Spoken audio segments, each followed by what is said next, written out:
भगवती सूत्र में कहा गया है, आया भन्ते काये अन्य काये, गोयमा आया विकाये अन्य विकाये, रूविम भन्ते काये अरूविम काये, गोयमा रूविं विकाये अरूविं विकाये, सचित्ते भन्ते काये अचित्ते काये, गोयमा सचित्ते विकाये अचित्ते विकाये, जीवे भन्ते काये अजीवे काये, गोयमा जीवे विकाये अजीवे विकाये, जीवाणम भन्ते काये अजीवाणम काये, गोयमा जीवाण विकाये अजीवाण विकाये।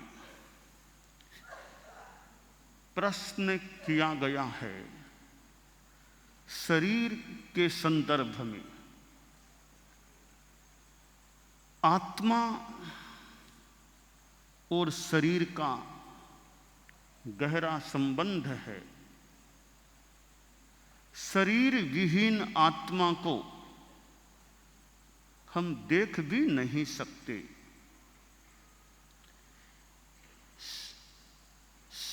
आत्मा युक्त शरीर को फिर भी, वह भी स्थूल शरीर को देखा जा सकता है। अनेक प्रश्न शरीर के संदर्भ में किए गए हैं। पहला प्रश्न है कि काय यानी शरीर कह दें, काय कह दें, काय आत्मा है अथवा आत्मा से भिन्न है। एक दार्शनिक कह दें या महत्वपूर्ण कह दें प्रश्न है कि काय आत्मा है अथवा आत्मा से भिन्न है। इसका उत्तर दोनों रूपों में दिया गया है कि काय आत्मा भी है और काय आत्मा से भिन्न भी है। दोनों चीजें होती है। आत्मा शरीर में रहती है। हम हाथ का स्पर्श करें तो हमें मानो चेतना का संवेदन होगा। कोई सुई यहाँ लगाए पीड़ा होती है क्योंकि आत्मा है। इसका मतलब एक अपेक्षा से यह शरीर आत्मा है, इतना आत्मा से युक्त है कि आत्मा है तभी हलन चलन हो रहा है, श्वास आ रहा है, कभी पीड़ा होती है, कभी अच्छा अनुभव होता है। तो यह शरीर एक प्रकार से आत्मा है, तब यह अनुभूति हमें होती है। और शरीर आत्मा से भिन्न भी होता है। किसी का प्रयाण महाप्रयाण हो गया, पीछे काय पड़ी है, तो वह आत्मा से भिन्न है, उस काय में आत्मा नहीं है। तो शरीर आत्मा भी है और शरीर आत्मा से भिन्न भी है। भिन्न है यह तो बहुत स्पष्ट है। डेथ हो जाने के बाद आत्मा नहीं है, तो आत्मा से शरीर पड़ा है पर आत्मा नहीं है। क्यों पड़ा है कि आत्मा से भिन्न है, तभी तो फिर दाह संस्कार आदि का क्रम होता है, क्योंकि अब आत्मा नहीं रही। तो जो भगवती सूत्र में कहा गया कि काय आत्मा भी है और काय आत्मा से अन्य भी है, यानी भिन्न भी है, यह एक भेदाभेद की बात है। आत्मा शरीर से सर्वथा भिन्न भी नहीं है और सर्वथा अभिन्न भी नहीं है। जैसे दूध में पानी डाल दिया, दूध और पानी एक में एक हो गए, और अग्नि और लोह पिंड लोहे को अग्नि में यूं तपाया गया तो लोहा अग्निमय सा हो जाता है, तो लोहा और अग्नि एक में एक से हो जाते हैं। सोना और मिट्टी मिले हुए होते हैं। इसी प्रकार आत्मा और काय भी मिले हुए होते हैं। तो दूसरा प्रश्न किया गया है कि काय रूपी है या काय अरूपी है। तो यहां भी दोनों रूपों में उत्तर दे दिया गया। काय रूपी भी है और काय अरूपी भी है। काय शरीर रूपी है, यह बात तो स्पष्ट है, दिखाई दे रहा है, रूपी है। पर काय अरूपी है, शरीर को अरूपी भी कह दिया गया है। यहां एक बात तो यह है, हम शरीर और आत्मा को एक में एक मान लें और आत्मा को प्रधान मान करके विवक्षा करें तो आत्मा अरूपी है। इस संदर्भ में कदे भी ये काय अरूपी है। एक दूसरी बात और बताई गई है कि शरीर के 5 प्रकार हैं। तो एक है कार्मण शरीर। कार्मण शरीर आंखों से दिखाई नहीं देता, वह चतुष्पर्शी होता है। कर्म वर्गणा के पुद्गल चतुष्पर्शी होते हैं।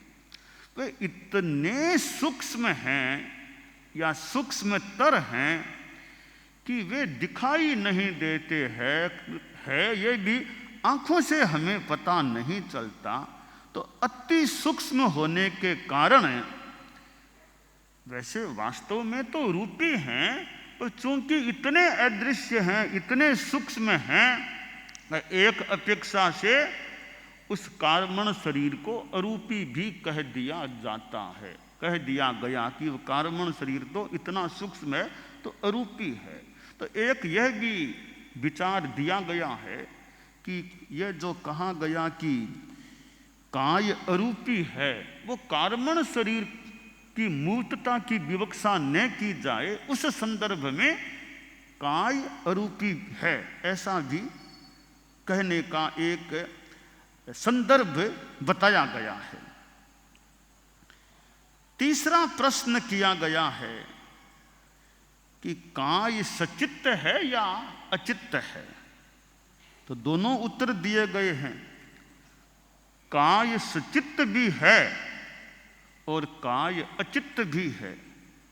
कि दोनों कैसे? कि जीवित आदमी है तो शरीर सचित्त है, डेथ होने के बाद शरीर अचित्त है, इसलिए काय सचित्त भी है, अचित्त भी है। चौथा प्रश्न है, काय जीव है या अजीव है। दोनों ही बातें हैं। काय जीव भी है, काय अजीव भी है।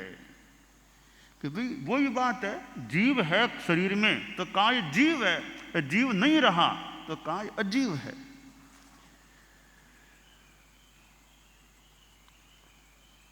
और कई बार जिस शरीर से जीव निकले हैं उसी में वापिस पैदा हो जाते हैं। कोई वनस्पति सचित्त है, कोई तिल आदि के कोई ऐसे अंग सचित्त है, उसके जीव मर गए, आयुष्य पूरा हो गया, तो जो ही निकले तो एक बार तो काय अचित हो गया, पहले सचित्त था फिर अचित हो गया, और वे जीव वापिस उसी में आकर के पैदा हो गए तो वापिस वो काय सचित्त भी हो गई। तो पहले सचित्त, बीच में मान लें अचित्त हो जाए तो हो जाए, फिर वापिस उन जीवों से वह सचित्त भी हो जाए। तो यूं काय जीव भी है और अजीव भी है। और काय जीवों के होता है या अजीवों के होता है। काय जीवों के भी होता है, काय अजीवों के भी होता है। कि काय है जीव युक्त है तो जीवों के जीव निकल गए हैं तो अजीव काय, वो अजीवों का अजीव के रूप में वो। दूसरी एक बड़ी बात बताई गई है, यहाँ अजीवों के काय कैसे? जीवों के तो मान लें, अजीवों के काय कैसे? तो यहाँ एक बात बताई गई है कि जैसे कोई मूर्ति है, मूर्ति कोई चीज की बना दी मूर्ति, तो वह तो अजीव पुद्गलों का शरीर है, वो जीव तो उसमें है नहीं, तो वो अजीवों का शरीर है।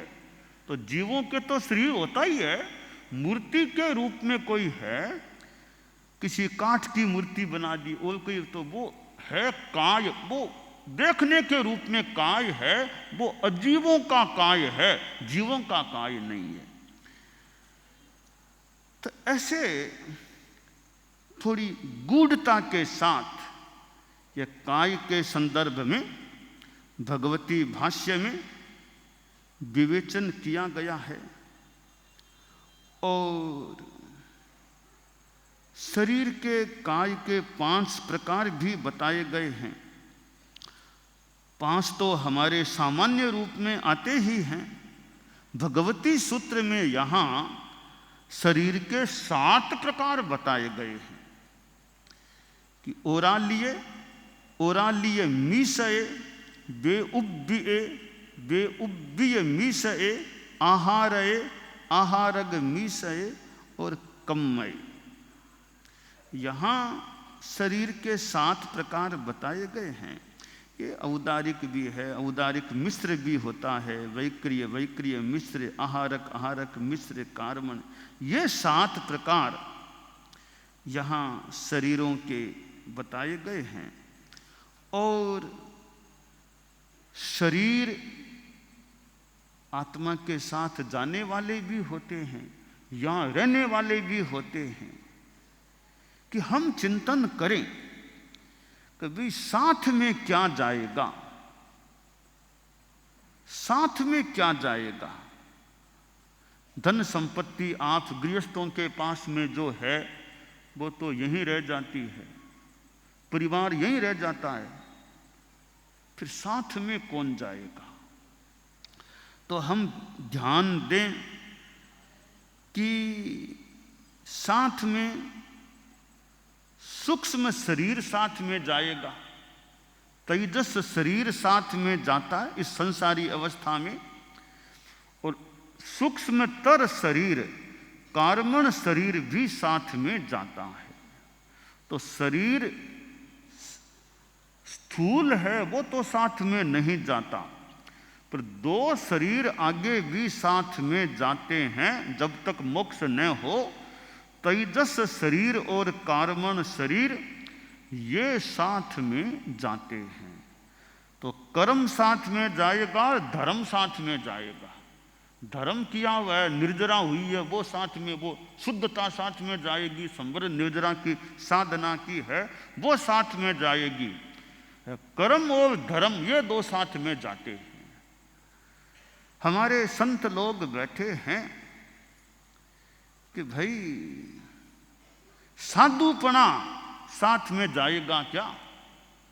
कि हम साधु बने हैं, चारित्र लिया है, और एक चारित्र का पालन करो, ध्यान रखो, शुद्ध पालो। तो कोई पूछ ले कि महाराज साधुपने का इतना ध्यान क्यों देते हो? हम लोग जैसे पैसे का ध्यान देते हैं तो आप लोग साधुपने का ध्यान देते हो। हमारे में आप में क्या फर्क पड़ा? हम लोग पैसे के पीछे हैं, आप लोग चारित्र के पीछे हो। तो पैसा हमारे साथ नहीं जाएगा तो क्या साधुपना आपके साथ में जाएगा? इतना ध्यान देते हो। तो संत कह दें भाई साधुपना साथ में तो नहीं जाता, चारित्र साथ में तो नहीं जाता। तो श्रावक कह देगा साथ में नहीं जाता, फिर क्यों इसके पीछे पड़े हो? आप हमको उपदेश देते हो कि धन के पीछे इतने क्यों पड़े हो? धन साथ में थोड़ा ही जाएगा। तो आप भी सोचो, चारित्र आपके साथ में थोड़ा ही जाएगा, क्यों चारित्र के पीछे इतना ध्यान दे रहे हो? अब साधु क्या उत्तर दे? भी बात तो ठीक है, भगवती सूत्र में आया है कि चारित्र है वो आगे भवांतर में साथ नहीं जाता है। तो शास्त्र की बात है चारित्र साथ में नहीं जाता है, फिर क्यों इसके पीछे पड़े हैं? इस बात का मैं उत्तर देना चाहता हूँ। श्रावक समाज कोई पूछ ले तो हमारे संत साधियाँ भी उत्तर क्या दे सकें? वे साधुपना साथ तो जाएगा नहीं, फिर क्यों इतना ध्यान देते हो? क्यों प्रतिक्रमण करो, प्रतिलेखन करो, और वो करो, गोचरी करो, और स्वाध्याय करो, साधुपना पालो, साथ में नहीं जाएगा, उसके लिए इतना क्यों ध्यान देते हो? अब इस बात का मैं उत्तर दे रहा हूं तो साधु साधियां भी बात को ध्यान से सुन सकते हैं कि देखो, उत्तर यह देना चाहिए गृहस्थों को कि देखो श्रावक जी, आप किसी दूर प्रदेश में व्यापार करने के लिए मान लो आप लोग जाते हैं। जैसे आप असम गए, यहाँ तो बॉम्बे तो खुद भी बड़ा शहर है, फिर भी कोई आदमी मान लो असम गया, बंगाल गया, वहाँ एक आदमी गया, उसने वहाँ एक दुकान किराए पर ली और वहाँ अपना धंधा करना शुरू किया। तो 12 वर्षों तक उसने वहाँ व्यापार किया, कमाई की, और कमाई करके वापस वह अपने गांव आ रहा है। वह गांव आया तो 12 वर्षों तक उसने दुकान का ध्यान रखा, दुकान की सफाई करना और करना पूरा ध्यान रखा, कमाई करके आ गया। तो अब प्रश्न है कि 12 वर्षों तक दुकान का ध्यान रखा, दुकान साथ में जाएगी क्या गांव? अब दुकान साथ में जाती है क्या? कि दुकान तो साथ नहीं जाती। तो दुकान साथ नहीं जाती, फिर आपने क्यों 12 वर्षों तक उसका इतना ध्यान रखा, सफाई की, उसकी रुखवाली की? ऐसा क्यों किया? दुकान साथ में तो आपके गई नहीं, तो दुकान तो साथ नहीं गई, तो फिर आपने 12 वर्षों तक क्यों इतना परिश्रम किया? तो वो कह देगा साथ दुकान तो साथ नहीं गई, तो कमाई तो हमारे साथ गई है ना, पैसा तो हमारे साथ ही गांव जाए, हम साथ ले जाएंगे ना। तो साधु बोले यही बात हमारी है, हमने भी साधुपने की दुकान खोली है, एक दुकान ले रखी है साधुपने की। जब तक यह जीवन है तब तक इस दुकान में साधना करते हैं, संबर निर्जरा का अर्जन करते हैं। जब कभी जितने भी वर्ष आएंगे तब यह हमारे दुकान कह दो वो तो यहीं खत्म हो जाएगी, साथ नहीं जाएगी, पर जो कमाई हमने की है संबर निर्जरा वो हमारे साथ जाएगा। तो वो हमारे साथ जाएगा, इसलिए साधुपना पालते हैं। आप लोग दुकान से कमाई करने के लिए दुकान किराए पर लेते हैं, वापस दुकान सौंप भी देते हैं, और कमाई आपके साथ अपने गांव ले जाते हैं। इसी प्रकार हम अपनी धर्म की कमाई संवर निर्जरा के रूप में जो कुछ है, जो निर्मलता हमें प्राप्त हुई है संवर निर्जरा की साधना से, उज्ज्वलता, वो उज्ज्वलता हमारे साथ जाएगी। इसलिए हम चारित्र का, साधुपने का ध्यान रखते हैं। और प्रासंगिक रूप में उज्ज्वलता तो साथ में, मूल तो वही है, साथ में पुण्य का बंध होगा, वह भी साथ में जाता है, आगे पुण्य भी तो साथ जाते हैं। तो कर्म और धर्म ये किसी रूप में धर्म का उज्ज्वलता के रूप में जो उजला लेखे जो धर्म है वो साथ जाता है, कर्म पुण्य पाप रूप में कर्म भी साथ में जाते हैं। तो भगवती सूत्र में जो कहा गया है कि काय आत्मा है या अन्य है, और काय रूपी है या अरूपी है, तो वैसे आत्मा तो अपने आप में अरूपी है ही, पर कार्मण शरीर को भी एक विवक्षा से किसी मत के अनुसार उसको भी अति सूक्ष्म होने के कारण, अदृश्य होने के कारण उसको भी एक मतांतर मत से किसी से अरूपी कहा गया है। तो शरीर और आत्मा का संबंध भी है, शरीर और आत्मा में भिन्नता भी है, और इतने एकमेक से हैं कि शरीर और आत्मा में अभिन्नता भी देखी जा सकती है। अब हमारा यह कार्य है कि जो यह शरीर हमें मिला हुआ है, इस जीव को यह शरीर मिला हुआ है, जीव शरीर साथ में रहते हैं, इस शरीर के द्वारा इस जीव का कल्याण हो, ऐसा कुछ करें। दोनों साथी हैं, दोनों सहचर हैं, तो साथी का तो भला करना चाहिए ना। तो शरीर हमारा साथी है, हम शरीर से यह प्रयास करें कि आत्मा का कल्याण हो, आत्मा का उद्धार हो, आत्मा मोक्ष की दिशा में आगे बढ़े। इस रूप में हमें शरीर का उपयोग करना चाहिए, तो इस शरीर के होने का बड़ा लाभ मिलेगा। वरना और तो क्या है जिंदगी में, खाया पिया सोए, कुछ काम धंधा किया, एक दिन आदमी चला गया, इस शरीर का लाभ क्या मिला? सबसे बड़ा लाभ यही है कि इस शरीर से आत्मा तर सके। शास्त्र में कहा गया है, शरीर माहु नावत्ति जीवो बुच्चई नाविओ संसारो अन्नवो बुत्तो जम तरंति महेशनो। कि ये शरीर तो नौका है, जीव नाविक है, इस नौका से ये संसार अर्णव है, इसको महर्षि तर जाते हैं। तो शरीर को नौका के रूप में काम में लें। कि साधु तो मान लो इतने बड़े त्यागी हैं, आप लोग जो गृहस्थ हैं वे भी शरीर को नौका के रूप में काम में लें और आत्मा को, जीव को तारने का, जीव तर सके ऐसा कार्य करें। वो कैसे होगी शरीर नौका? गृहस्थों का शरीर नौका कैसे बने? साधु जितनी बढ़िया नौका न भी बन सके, फिर भी काम चलाऊ नौका तो गृहस्थ की भी बन सकती है। इस शरीर के द्वारा धर्म ध्यान करो, त्याग संयम करो, सम्यक दर्शन, सम्यक ज्ञान, सम्यक चारित्र की आराधना करो, तो यह शरीर नौका बन जाएगा। और एक श्रमणोपासक भी एक जन्म में श्रमणोपासक है, अगले जन्म में देवगति, फिर मनुष्य गति और मोक्ष। इतना जल्दी एक श्रमणोपासक भी मोक्ष जा सकता है। इससे लगता है कि ज्यादा कोई निराशा की बात नहीं। ठीक है, कभी न कभी तो साधुपना आना ही पड़ेगा, तभी मुक्ति मिलेगी। पर श्रमणोपासक के रूप में भी इतनी साधना लगता है की जा सकती है कि यह जन्म, एक जन्म, बीच में देवगति, एक जन्म, फिर मनुष्य भव और मोक्ष।